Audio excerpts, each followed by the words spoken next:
faire mieux pour le Seigneur? Alléluia. Fais mieux pour le Seigneur. Pour le roi des rois. Sa majesté. Le Dieu tout-puissant, le Dieu très haut. Dieu de grâce, Dieu de merveille. Amen. Merci. Seigneur, nous bénissons ton Saint-Nom pour ce moment, cet espace royal, ce culte de la royauté que tu nous permets, Seigneur, comme un moment d'enseignement, un moment d'encadrement, un moment, Seigneur, d'élévation, un moment de royauté, Seigneur. Bénis ton peuple, inspire-nous davantage, dans le nom puissant de Jésus.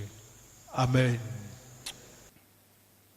Alors le thème de notre réflexion, c'est une initiation au sommet. Dis après moi, initiation au sommet. Et ma prière est que tu sois introduit au sommet. Alors dis-moi Amen. Que Dieu t'introduise au sommet. Parce que dans ta vie en tant qu'aigle, à un moment donné, tu seras initié dans la cour royale. Tu seras introduit au sommet. Alors c'est une initiation au sommet. Cette cérémonie d'initiation permet à l'initiateur, ça veut dire les parents, l'aigle mère ou l'aigle père, d'introduire le nouveau roi au sommet. Ça veut dire sa place réelle. Et cette initiation vise à aguerrir l'aigle pour la prise de contrôle dans l'espace. En tant que roi de l'espace, il doit être introduit à sa sphère d'influence, à sa sphère de royauté et d'autorité pour une prise de contrôle. Et ma prière est que tu sois introduit en tant que roi dans ta sphère de royauté. Dis-moi Amen. Et pour confirmer sa royauté, il doit d'abord avoir l'ascendance. Ça veut dire qu'il doit avoir le dessus sur les vents et les tempêtes. Mais ce qui est intéressant est que l'aigle est un être aérodynamique. Il est un être aérodynamique. Qu'est-ce que ça veut dire? Ça veut dire que l'aigle ne fonctionne pas sous la loi de la gravité. Il ne fonctionne pas sous la loi de la gravité. Si tu le positionnes, il va aller loin. Il fonctionne sous une autre loi. C'est la loi d'aérodynamique. Lorsque Dieu créa l'aigle, Dieu a incorporé le vol dans la fibre même de son existence. À cause de ça, tu ne peux pas mettre l'aigle à un endroit et le cager. Ce n'est pas possible. C'est la raison pour laquelle ses parents doivent l'obliger à voler. On doit l'obliger à sortir. Parce que Dieu a incorporé le vol. Dis après moi le vol. Ça veut dire la grandeur et la hauteur dans la fibre même de son existence. Alors quand tu vois un aigle marcher à pied, ça veut dire qu'il y a un problème. Ça veut dire qu'il y a un problème. Ça veut dire que quelque chose ne marche pas. La force, la même force naturelle qui attire les autres oiseaux à terre est la même force qui facilite l'avancée de l'aigle. Que ce soit ton cas. La même force qui attire les autres oiseaux à terre est la même force qui facilite l'avancée de l'aigle. Tu es un aigle. Tu es un aigle. Et pas n'importe quel aigle. Tu es un aigle royal. Raison pour laquelle nous n'avons pas le même sort. On peut vivre sur le même sol, et ne pas avoir le même sort. Parce que la même force spirituelle, ancestrale, diabolique, qui attire les autres à terre, ce sont les mêmes forces qui constituent une plateforme pour ton avancée. Hallelujah. Lève la main et dis, ça me concerne. Alors, en constituant l'aigle, Dieu a mis en lui la hauteur et la grandeur. Ça veut dire que l'espace là, se cache où? Dans l'aigle lui-même. Alors, il ne peut que aller en haut. Il a donc besoin du vent, d'intempéries. Il a besoin de tempêtes. Dans notre contexte, on a besoin d'épreuves. Dis Amen. Des challenges. On a besoin de quoi encore? Des défis. Pour notre accession à la place que Dieu nous a réservée comme aigle. Sans vent, sans tempête, sans intempérie, on ne peut jamais voir la valeur de l'aigle. Pour son émergence, il a besoin de ça. Ce qu'il faut retenir est que l'aiglon ne devient pas un aigle, tout simplement parce qu'il a pris du poids. Je vous ai dit ça la fois passée. Non. L'aiglon ne devient pas un aigle parce qu'il a grossi. Non. C'est le vent qui fait de lui un aigle. Et c'est le vent qui fera de toi un aigle. Dans la royauté, on ne fuit pas le vent. Dans la royauté, on a besoin du vent. On a besoin de tempêtes. On a besoin de défis. C'est ça qui fait la marque d'un roi. Il n'y a pas un général sans cicatrice. Est-ce qu'on se communique? Si tu es général, montre-moi tes cicatrices. Il ne suffit pas d'être un soldat, mais il faut être un soldat aguerri. Il ne suffit pas d'être un aigle, il faut être un aigle aguerri. Un aigle aguerri. Et c'est le vent qui aguerrit l'aigle. Est-ce qu'on se communique? C'est le vent qui aguerrit l'aigle. Un aigle qui a peur du vent, je ne sais pas où il peut, à quelle dimension, à quel niveau il peut aller. Bien que l'aiglon naisse avec toutes les caractéristiques d'un aigle, il ne deviendra jamais aigle aguerri en restant cloîtré dans son nid au bon soin des autres. Il doit confirmer sa royauté. Il doit confirmer sa prééminence. Et puis y arriver, il faudra affronter le vent, les intempéries, tout seul. Mais ce que l'aiglon ou l'aigle doit savoir est que le vent n'est pas son ennemi. Le vent est plutôt le facilitateur de son avancée en l'air. Le vent, les défis, les challenges dans la vie ne constituent pas un ennemi. Les défis sont plutôt les facilitateurs pour ton avancée en l'air. Alors il n'y a pas quelqu'un qui veut aller loin, qui va y arriver sans problème. Ça n'existe pas.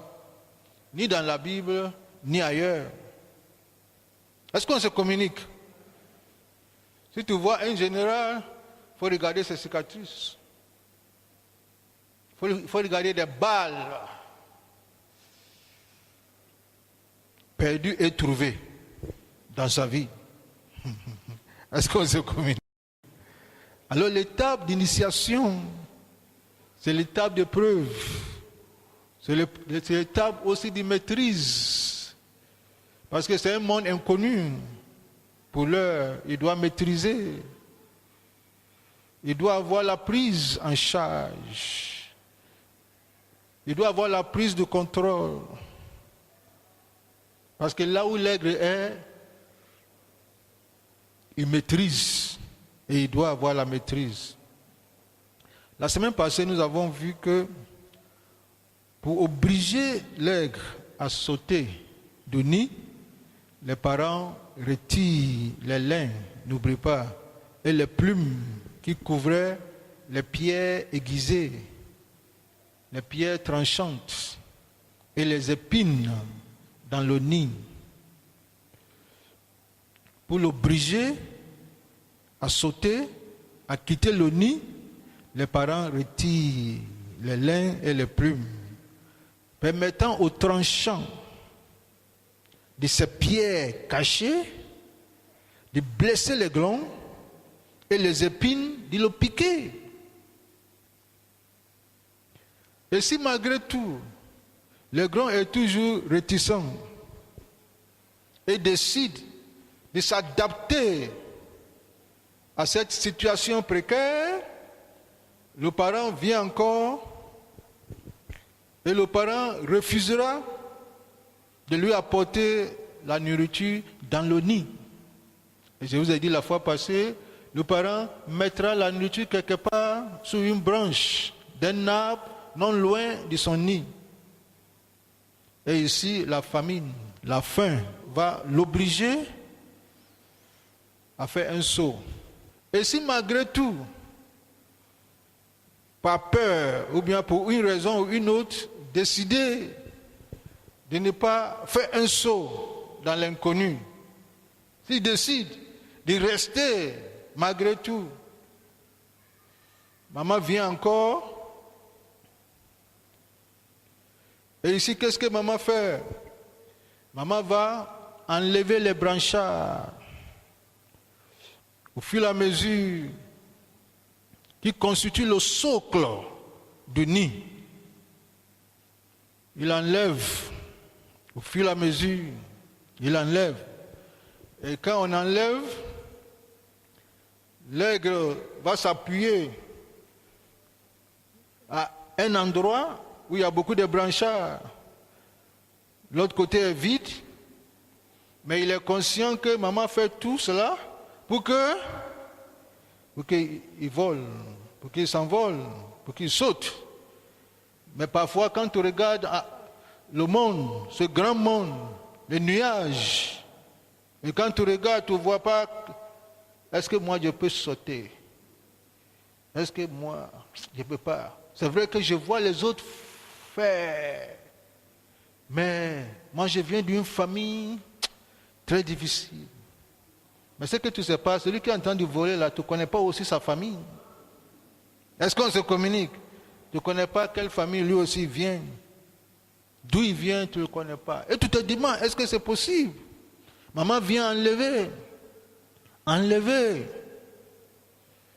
Et maman te dit, bébé, il est l'heure de t'envoler. Tout ce qu'on est en train de faire, c'est pour t'aider à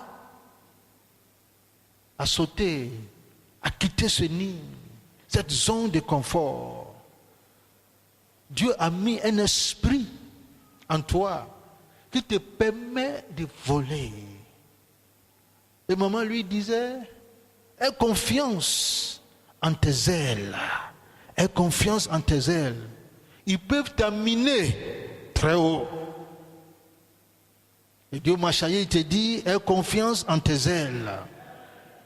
Vers la fin de ce message, je vais te montrer que, à l'image de l'aigle, toi aussi tu as des ailes. Alors maman lui dit, fais confiance en tes ailes. Ce que tu vois là, tape un peu. Ça peut t'amener très haut. N'aie pas peur du vent. Il n'est pas ton ennemi. Il est juste. Il est là juste pour faciliter ton avancée en air, pour te pousser. Oui, tu peux. Maman lui dit, oui, tu peux. On est tous passés par là. On est tous passés par là. Tu peux. C'est un passage obligé. Tu ne peux pas rester cloîtré ici. C'est un passage obligé. tu ne régneras pas si tu décides de rester dans cette zone de confort. Lorsqu'il décide de rester, maman va enlever tous les branchards, tout. Et ici, le grand n'aura plus d'autre choix que de prendre son envol. Et parfois, la plupart d'entre nous, c'est ce que Dieu, notre parent, nous fait. Il vient, il enlève une porte et Dieu ferme. Et tu penses que c'est le diable qui est en train de faire. Tu vas commencer à faire combat spirituel. C'est bon, parce que si tu ne comprends rien, il faut prier quand même. N'est-ce pas? Et alors que tu es en train de prier, combattre, l'autre porte aussi, c'est ferme. Seigneur, pourquoi? Seigneur dit, il est l'heure de quitter dans cette maison. Il est l'heure de quitter ce studio. Tu as trop duré dans ce studio. Il est l'heure de quitter. Est-ce qu'on se communique? Est-ce que je parle à quelqu'un? Seigneur dit, il faut quitter. Quand tu es venu ici, tu as dit 6 mois. Maintenant, ça fait 6 ans. Tu es encore là. Dieu ferme. Tu ne veux pas quitter. Le propriétaire vient, il dit, j'augmente 3 fois. Si tu ne veux pas, il faut quitter. Et lui-même, il est en train de t'aider. Tu sais que ce que le propriétaire te dit là, tu sais que c'est une prophétie de la part du Seigneur. Qui a une fois été là-bas? Sinon, tu n'es pas un nègre. Sinon, tu n'es pas un nègre. Nous qui sommes des aigres, nous avons vu où Dieu ferme partout. Ici, Dieu ferme. Tu te croises ici. Dieu ferme. Ici, Dieu ferme. Et le seul endroit où ce n'est pas fermé, c'est en haut là-bas. C'est en haut là-bas. Parce que c'est là-bas, Dieu t'attend. Oh, dis-moi amen. C'est le seul endroit où ce n'est pas fermé. Sinon, partout est fermé. Qui a été là-bas? Sinon, tu n'es pas un nègre. Tu n'es pas un nègre. Si tu veux être un petit oiseau, il y a des oiseaux même là, tu ne peux pas aller jusqu'à ici. Tu peux aller là-bas. Mais si tu veux accéder à une sublime hauteur, tu dois avoir des amis appelés vent, tempête, intempérie. Est-ce qu'on se communique?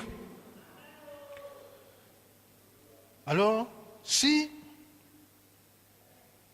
il ne veut pas sortir, on enlève tous les branchards. Maintenant, il n'a pas le choix. Son seul choix, c'est de manipuler les ailes. Comme il ne sait pas manipuler les ailes, mais il va essayer de manipuler. Avant qu'il ne tombe, maman vient de quelque part le prendre. Ah maman, tu étais là? Oui, j'étais là. Parfois, tu as comme l'impression que Dieu t'a abandonné. Dieu dit non, je suis là. Je te surveille. Ah, si je tombais dans la mer, là, ça serait fini. Dieu dit non. Même si tu traverses la mer, tu ne seras pas submergé. Si tu traverses le feu, tu ne seras pas atteint. Maman va l'amener encore à une autre dimension plus élevée. Il attrape maman. Mais maman sait comment le relâcher. C'est une formation militaire. Mais l'aigre ou le grand avait besoin de ça pour être guéri. Un jour, il va voler seul, n'est-ce pas? La bonne nouvelle est que cet exercice militaire est pour le bonheur, le bien-être de l'aigre. Est-ce qu'on se communique? Cet exercice ne vise pas à tuer l'aigle. L'exercice vise à maximiser, à optimiser son potentiel. Plus tu voles, plus tu montes en hauteur. Et plus tu montes en hauteur, plus tu gagnes. Et plus la vue devient belle.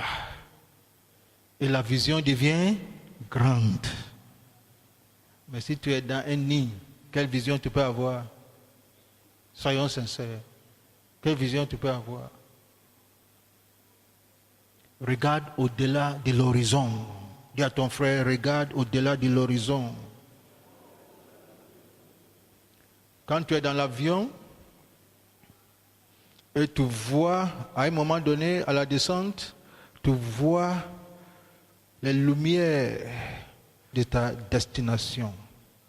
Tu vois les lumières de la ville. Quand tu es en haut et tu vois tout. La vue devient belle et la vision devient vaste. Mais si tu voyages par la route, tu ne peux voir au-delà du prochain virage. Est-ce qu'on se communique? Dis à ton frère, il est l'heure de s'envoler. Je t'encourage, continue à pousser vers le sommet. Parce que c'est là-bas que tu seras initié. En tant que roi, ton initiation ne sera pas faite sur la terre. Alors continue donc à pousser vers le sommet. Continue à pousser vers les sublimes hauteurs. Et non en direction de la terre, des non-challenges. Je disais que en tant qu'aigle, tu as des ailes. Tu as de quoi voler, Excellence. Tu as de quoi accéder à la sublime hauteur.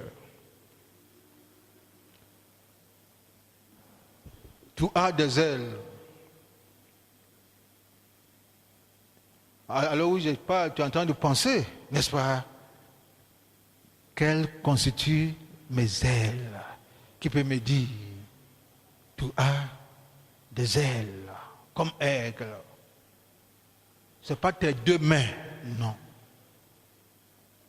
Tu as des ailes.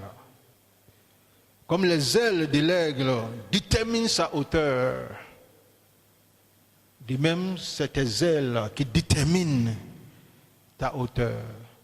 Ces ailes que tu as, ou bien cette aile que tu as, s'appelle attitude. S'appelle attitude. Dis après moi, attitude. Comme les ailes de l'aigle déterminent sa hauteur, de même, ton attitude détermine ton attitude. Tu as une attitude. Ça dépend de comment tu positionnes ton attitude. Tu as une attitude. Et ton attitude, c'est ta mentalité, c'est ton esprit, c'est ta pensée, ton attitude, c'est ta conception. Si tu conçois la vie comme étant en retard, étant dans une famille, on ne peut rien faire, personne n'est sorti, et moi aussi je ne sortirai pas, si c'est ton attitude, tu seras toujours dans ton nid. On va tout faire. On va enlever les draps, on va enlever les branchards, tu vas tomber. Dis après moi, attitude. C'est ton attitude, non ton aptitude, qui détermine ton attitude. Dis après moi, mon attitude. Et non mon aptitude. Ça n'est pas ta capacité, mais ton attitude détermine mon altitude. Avec ton attitude, avec ces ailes que Dieu a mis en toi, en tant qu'aigle, il n'y a pas de limite. L'aigle même ne peut pas aller plus loin que toi.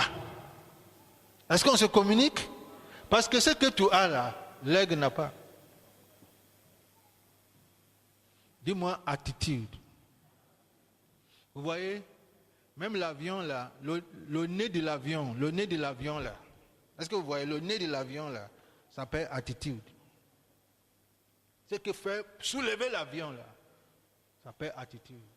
Pour aller loin, tu n'as pas besoin de beau visage. Tu n'as pas besoin d'une couleur, d'une peau. Non. Tu n'as pas besoin d'être long ou court, femme ou homme. Tu as besoin d'avoir, aide-moi, une attitude positive.